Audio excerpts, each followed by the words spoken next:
हरे कृष्णा। दोस्तों, आज मैं कुछ वास्तु की टिप्स के बारे में बात करूंगा।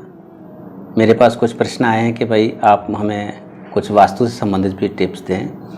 तो वास्तुशास्त्र के बारे में मैंने कुछ पहले भी डिस्कस किया है और अभी फिर से मैं आपको बता देता हूं कि वास्तुशास्त्र एक प्राचीन वैज्ञानिक पद्धति है।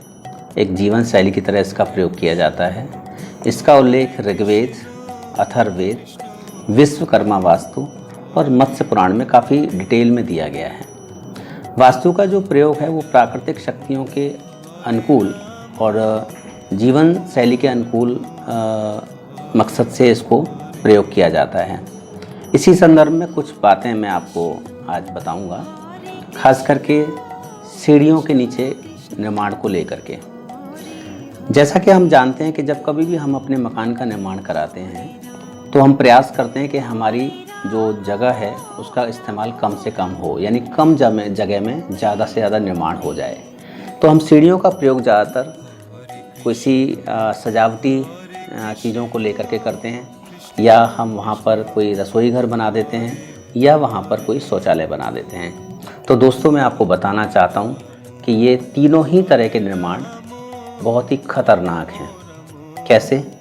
क्योंकि जब कभी भी हम वहाँ पर इस तरह के निर्माण करेंगे तो जो ग्रह का स्वामी होगा उसकी उन्नति रुक जाएगी।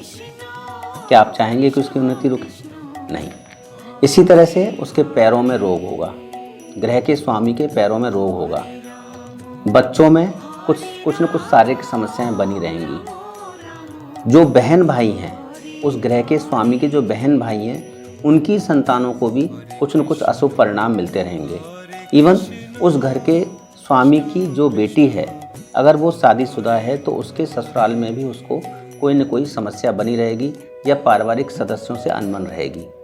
तो ध्यान रखें, इस तरह का निर्माण छोटी सी जगह के लिए, थोड़ी सी जगह को बचाने के लिए ना करें।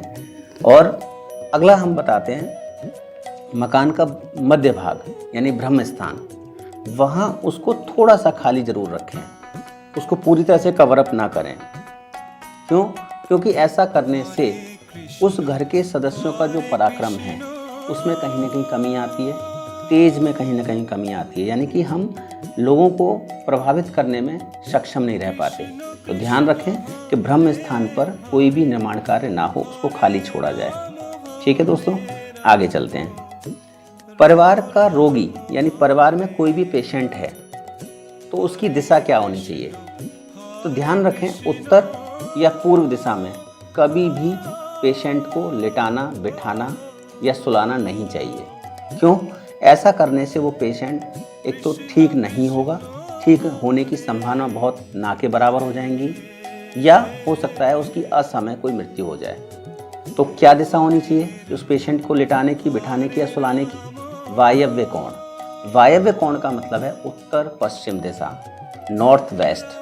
यदि हम पेशेंट को नॉर्थ वेस्ट दिशा में सुलाएंगे, बिठाएंगे या लिटाएंगे तो रोगी के जल्दी ठीक होने की संभावना लगभग तय हो जाएगी, यानी कि वो व्यक्ति जल्दी से जल्दी ठीक होगा और स्वस्थ होगा। तो दोस्तों, इन टिप्स का बिल्कुल ध्यान रखें और नेक्स्ट वीडियो भी मैं आपको इस तरह से बताता रहूँगा वास्तु के बारे में। और आप स्वस्थ रहें, सुरक्षित रहें। धन्यवाद। हरे कृष्णा।